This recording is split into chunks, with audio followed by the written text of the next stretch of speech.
الحمد لله رب العالمين، الصلاة والسلام على خاتم النبيين وعلى آله وصحبه أجمعين، أما بعد فأعوذ بالله من الشيطان الرجيم. بسم الله الرحمن الرحيم. قال الله تعالى في سورة يوسف: فلما جهزهم بجهازهم جعل السقاية في رحل أخيه ثم أذن مؤذن أيتها العير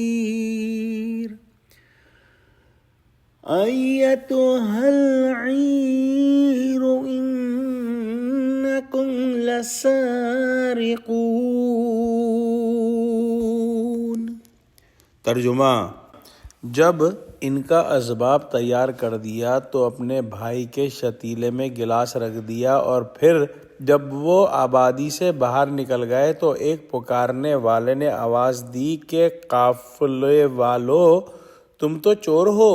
اگلی آیت میں ارشاد ہوا: قالوا وَأَقْبَلُوا عَلَيْهِمْ مَاذَا تَفْقِدُونَ.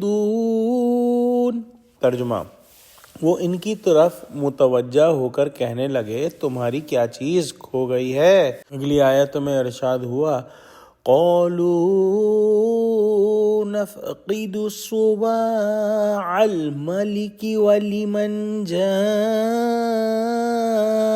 به حمل بعير وأنا به زعيم. ترجمہ: وہ بولے کہ بادشاہ کے پانی پینے کا گلاس کھو گیا ہے، اور جو شخص اس کو لے آئے اس کے لیے ایک بار شتر انعام، اور میں اس کا ضامن ہوں. جب یوسف علیہ السلام کے حکم سے ان کے بھائیوں کا غلہ لدوایا اور سامان سفر تیار کیا گیا تو ایک چاندی کا پیالہ اپنے بھائی بنیامین کے اسباب میں بلا اطلاع رکھ دیا. جس وقت قافلہ روانہ ہونے لگا، محافظین کو پیالے کی تلاش ہوئی. آخر ان کا شبہ اسی قافلے پر گیا. قافلہ تھوڑی دور نکلا تھا کہ محافظین میں سے کسی نے آواز دی کہ ٹھہرو، تم لوگ یقیناً چور معلوم ہوتے ہو. تنبیہ: اگر یہ لفظ یوسف کے حکم سے کہے گئے تھے تو اس کا مطلب یہ ہوگا کہ کوئی تو لوگ مال چراتے ہیں. تم وہ ہو جنہوں نے باپ کی چوری سے ایک بھائی کو بیچ ڈالا تھا، یعنی کہ یوسف علیہ السلام کے ساتھ بہت سالوں پہلے جو واقعہ ہوا اس کی طرف انہوں نے یہ کہا.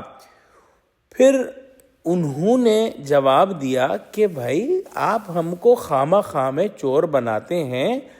اگر کوئی چیز گم ہوئی ہے تو بتاؤ، ہم تو ابھی کہیں گئے نہیں، یہیں پر ہیں، ہمارے اسباب کی تلاشی لے لو. پھر محافظین نے جواب دیا کہ ہاں، بے شک بادشاہ کے پانی پینے کا پیالہ یا پھر غلہ ناپنے کا پیالہ گم ہو گیا ہے. اگر وہ بغیر حیل و حجت کے کوئی شخص حاضر کر دے تو غلے کا ایک اونٹ انعام میں پائے گا، اور میں اس کا ذمہ دار ہوں. دعا کرتے ہیں کہ اللہ سبحانہ و تعالی ہم کو قرآن کا فہم عطا فرما، ہم کو سچوں سے جوڑے اور ہم کو صراط مستقیم پر قائم فرما دے. اللہ مسلمانوں کو متحد کر دے، آمین. وآخر دعوانا الحمد للہ رب العالمین. والسلام علیکم ورحمۃ اللہ وبرکاتہ.